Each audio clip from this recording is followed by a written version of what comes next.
Dans Le Parisien, on explique que pour faire des économies, il faut avoir le réflexe premier prix. Ça, c'est dans les supermarchés. Chez vous, comment ça se passe? Est-ce que ce sont en effet les premiers prix qui augmentent le plus? Comment on fait pour distinguer et pour s'y retrouver? Plutôt qu'un réflexe premier prix, moi je dis un réflexe marque distributeur. Le meilleur rapport qualité-prix actuellement sur le marché, c'est la marque distributeur. Donc chez nous, la marque U, ce sont des produits qui coûtent moins cher que les marques nationales, qui sont fabriqués par des PME françaises et qui ont une qualité maintenant de longue date exceptionnelle.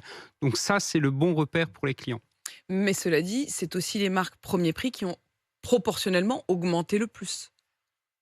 Effectivement, les premiers prix qui sont le refuge pour certains clients, effectivement, ont augmenté. Mais en même temps, je peux vous dire que leurs ventes augmentent malgré tout très fort actuellement parce que ça reste les prix les plus bas.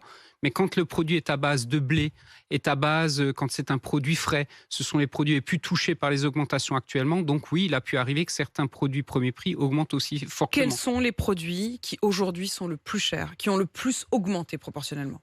Le Parisien fait un beau tableau de présentation ce matin. C'est effectivement, comment dire, les pâtes. Ça avait commencé dès l'année dernière. Et en fait, je rappelle qu'actuellement, les augmentations de prix ne sont pas encore touchées par ce qui se passe en Ukraine.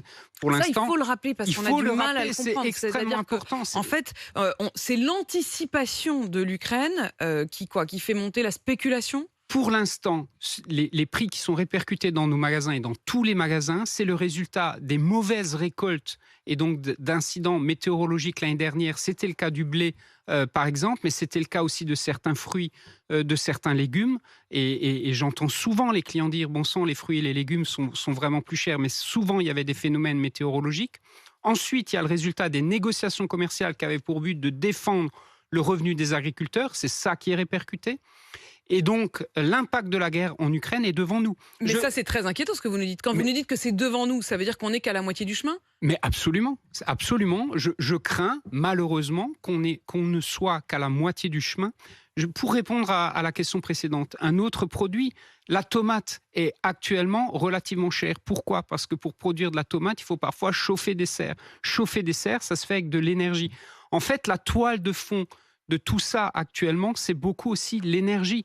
Dans tout process de production, il y a d'utilisation de gaz, de beaucoup d'électricité, et c'est ça aussi beaucoup qui renchérit les prix. Vous parliez à l'instant des pâtes, vous parliez aussi des fruits et légumes frais. Quels sont les autres produits sur lesquels vous constatez une très forte augmentation?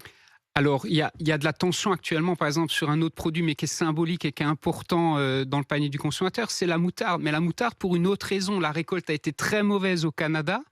Donc, il y a moins de produits disponibles. Quand il y a moins de produits disponibles, le produit Tout ce qui est rare disponible est cher. coûte plus cher. Ensuite, il y a les produits frais de manière générale. La volaille, grippe aviaire. Grippe aviaire, 16 millions de volailles abattues, donc moins de volailles, moins d'œufs. Donc, les produits disponibles coûtent plus cher. D'autant plus quand la volaille, il faut la nourrir et il faut la chauffer pour qu'elle grandisse. Et ben voilà, le résultat, ça coûte un peu plus cher. Donc